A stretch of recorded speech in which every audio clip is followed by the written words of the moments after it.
10 ఏళ్ల మోసపాలన తర్వాత ఒక పరుగులు పెట్టించే ప్రయత్నం చేస్తున్నటువంటి రేవంత్ రెడ్డి ఒక ఆలోచన చేయగలిగితే బాగుంటుంది. వాస్తవంగా టెక్నాలజీ డెవలప్ అయింది. తెలంగాణ దేశంలోని 4 ప్రధాన పట్టణాలు కలిగినటువంటి రాష్ట్రాల్లో ఒకటి. హైదరాబాద్ అనే ప్రధాన నగరం ఉంది. అప్డేటెడ్గా ఉండేటటువంటి సాఫ్ట్వేర్ నెట్వర్క్ అంతా అక్కడే ఉంది. కానీ ఒక దౌర్భాగ్యకరమైన పరిస్థితి ఏంటంటే పక్కనున్నటువంటి ఆంధ్రప్రదేశ్లో ఇక్కడ వెహికల్ రిజిస్ట్రేషన్ అంటే ఆర్టీఓ కార్యాలయాల దగ్గర క్యూలు కట్టే పరిస్థితి లేదు. ఎక్కడికక్కడ ఆ షాప్లో ఆ షోరూంలోనే మనకు రిజిస్ట్రేట్ చేసేస్తారు వెహికల్.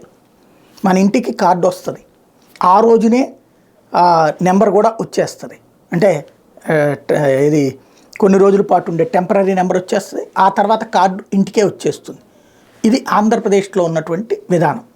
షాపుల్లోనే రిజిస్ట్రేషన్, ఆర్టీఓ కార్యాలయాల దగ్గరికి వెళ్ళక్కర్లేదు. కానీ తెలంగాణలో ఈ రోజుకి కూడా బ్రోకర్లను బ్రతికించడానికి, ఏజెంట్లను బ్రతికించడానికి ఇవాల్టికి కూడా అక్కడ బండి వాళ్ళు కొనుక్కుంటే మళ్ళీ ఓ డేట్ ఇస్తారు, నెల రోజుల్లోపు ఆ డేట్కి వెళ్ళి ఆర్టీఓ ఈ రవాణా శాఖ కార్యాలయం దగ్గర క్యూలు కట్టి నుంచోవాలా. అక్కడ పొద్దున్నుంచి సాయంత్రం దాకా బారులు తీరు ఉండాలా.